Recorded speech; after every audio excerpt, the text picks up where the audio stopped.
برداشت کرنا سیکھو گے، یاد رکھو میرے بچوں، اگر آپ صبر سیکھ گئے تو کوئی آپ کو پکڑ نہیں سکے گا۔ یہ جو ریسنگ گاڑیاں ہوتی ہیں نا،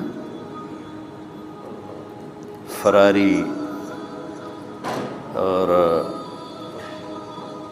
مختلف ان کے نام ہیں، مشہور فراری ہے، اٹلی میں بنتی ہے، لیمبرگینی، یہ دونوں بنتی ہیں وہاں اٹلی میں، اور اس میں جو آدمی جا رہا ہو اس کے لیے سپیڈ لمٹ کی قید کوئی نہیں، ورنہ سب گاڑیوں پہ 120 کلومیٹر پر کے اوپر جائیں گے تو جرمانہ ہوگا، لیکن جو آدمی لیمبرگینی میں جا رہا ہے یا فراری میں جا رہا ہے اس کے لیے کوئی جرمانہ نہیں، چونکہ وہ یوں کرو تو 1 سیکنڈ میں وہ 120 پہ چلی جاتی ہے، صرف اتنا کرنے سے شو ایسے جاتی ہیں۔ تو میں آپ کو ایک لیمبرگینی دینا چاہتا ہوں،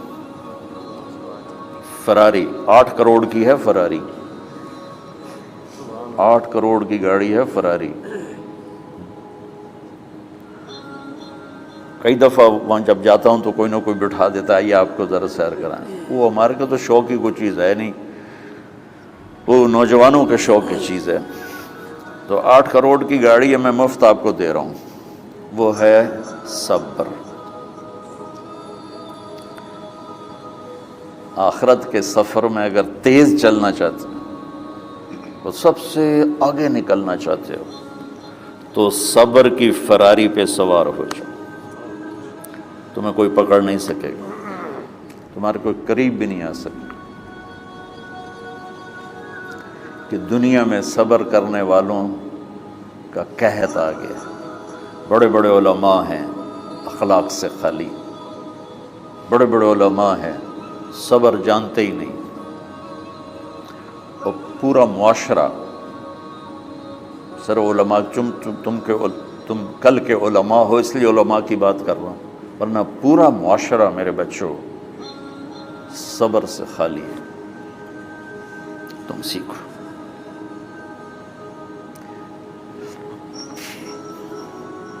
دیکھو میری ایک بات سنو، علم کی کمی ہو تو اچھے اخلاق اس کو چھپا دیتے ہیں، اخلاق کی کمی ہو تو بڑے سے بڑا علم بھی اسے چھپا نہیں سکتا، سارے عیب ہوں اور اخلاق اچھے ہوں تو اخلاق وہ چادر ہے جس میں سارے عیب چھپ جائیں گے، اور ساری صفتیں ہوں اور بد اخلاق ہو تو ہر صفت کو بد اخلاقی چھپا دے گی۔ میرے نبی نے نماز لمبی پڑھی، اللہ نے روک دیا، کہا نہیں چاہیے، ما انزلنا علیک القرآن لتشقی، مختصر نماز پڑھیں، درمیانی نماز پڑھیں، پیسہ سارا خرچ کر دے، اللہ نے روک دیا، ولا تبسطها کل البسط، میرے نبی سارا خرچ نہ کرو، کچھ بچا کے بھی رکھو۔ تبلیغ میں اپنی جان کھپائی، اللہ نے اس سے بھی روک دیا، فلا تذهب نفسک علیہم حسرات، تبلیغ کرو خود نہ مر جاؤ۔ تبلیغ کتنا بڑا عمل ہے، اللہ نے کہا اعتدال۔ نماز کتنا بڑا عمل ہے، اللہ نے کہا درمیانہ ہاتھ رکھو۔ مال خرچ کرنا کتنا بڑا عمل ہے، اللہ نے کہا درمیانہ ہاتھ رکھو۔ جب میرے نبی نے اخلاق میں بلند پرواز دکھائی تو اللہ نے کہا شاباش انک لعلی خلق عظیم، میرا نبی میں آپ کو شاباش دیتا ہوں، آپ کے اخلاق بڑے عالی شان۔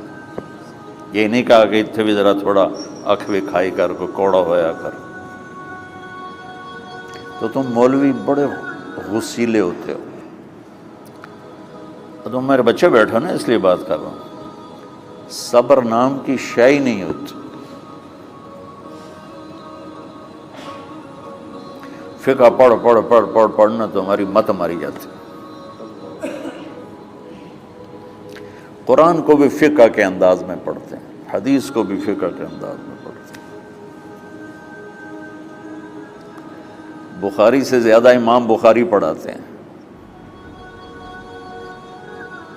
ترجمۃ الباب پہ اتنا وقت لگا دیتے ہیں کہ حدیث جو اصل چیز ہے اس کی طرف توجہ نہیں جاتی۔ امام بخاری کی کتاب کا مقدمہ کوئی نہیں، تو اس پر جب بخاری شروع ہوتی ہے تو ہفتہ ہفتہ اس پہ سبق چلتا ہے کہ امام بخاری نے مقدمہ کیوں نہیں لکھا، جی میں سارے مل کے یعنی امام صاحب نے تو گلاں کی جاتی۔ میں اس کا اتنا آسان 1 منٹ میں اس سارے سبق کو ختم کر دیتا ہوں بخاری شریف کے، کہ دیکھو بھائی امام صاحب کا دل نہیں کیا مقدمہ لکھنے کو، اس لیے انہوں نے نہیں لکھا گلوں میں۔ ایک حدیث کے عنوان اور حدیث میں جوڑ نہیں تھا، تو شیخ رمزی بہت بڑے فاضل آدمی ہمارے فیصل آباد، میں نے کہا شیخ یہ جوڑ کوئی نہیں، کہ شیخ ھذا من اصعب ابواب البخاری، یہ بخاری شریف کے مشکل ترین ابواب میں سے۔ میں نے کہا بڑا آسان کام ہے، امام بخاری بھول گئے، ترجمہ کوئی اور تھا، حدیث کوئی اور لکھ دی، بھول گئے، بشر ہی تو ہیں، کیوں بچوں نے مصیبت پان دیا۔ تو بچوں شوق سے جاؤ، بہانے نہ کرو، ہماری طرح تھوک ڈال کے پیٹ میں درد، وہ شامہ پہ جان گیا پھر توڑیاں، ٹھیک ہے نا۔ میں زیادہ بول نہیں سکتا ہوں، ضروری سمجھ کے آیا تھا کہ تم خوشی سے جاؤ۔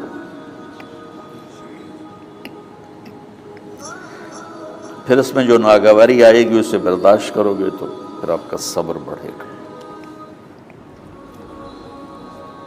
تمہیں صرف میری شہرت نظر آتی ہے، اس میں جتنا مجھے صبر کرنا پڑا ہے وہ تمہارے سامنے نہیں ہے، جتنی کڑوی گولیاں میں نے کھائی ہیں لوگوں سے وہ تو تمہیں نہیں پتا۔ اب تمہیں اتنا نظر آتا ہے کہ واہ واہ ہو رہی ہے آگے پیچھے لوگ، میرے اللہ کا کرم ہے، میری کیا اوقات، آج ہوں کل مر جاؤں گا، اولاد کو بھی یاد نہیں رہے گا کہ طارق جمیل کون تھا۔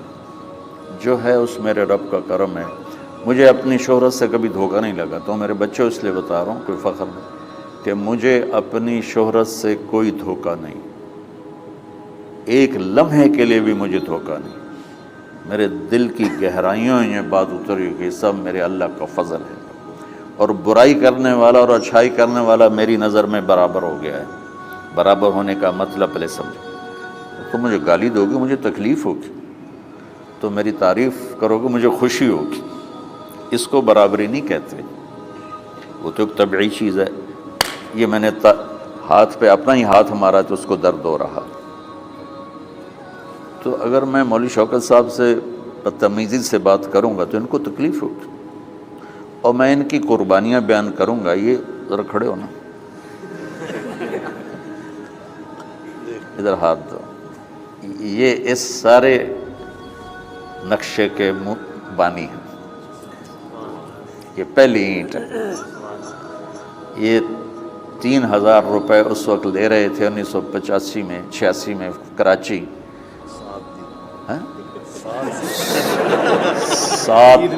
7000 ان کی تنخواہ تھی، اور میں نے ان کو تلمبے میں بلایا 900 روپے مہینے پر۔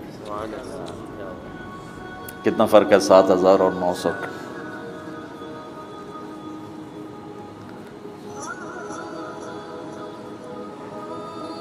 لوگ میری تعریف کرتے ہیں، میں اللہ کا شکر ادا کرتا ہوں، اور اس پہ میں تکبر میں نہیں آتا۔ یہ ہے مدح اور ذم برابر ہو جائے، یعنی تعریف کرنا اور برائی کرنا برابر ہو جانے کا مطلب یہ نہیں ہے کہ برائی سن کے اثر نہیں ہوتا اور تعریف سن کے اثر نہیں ہوتا، نہیں، برابر ہونے کا مطلب بتا رہا ہوں، اس کی توفیق تائید رحمت اپنی اولاد کو بتا رہا ہوں۔ کوئی میری تعریف کرتا ہے میں اللہ کا شکر ادا کرتا ہوں اور اپنے آپ کو بھولتا نہیں ہوں، کوئی میری برائی کرتا ہے تو میرے دل میں اس کے لیے کوئی منفی جذبہ نہیں پیدا ہوتا۔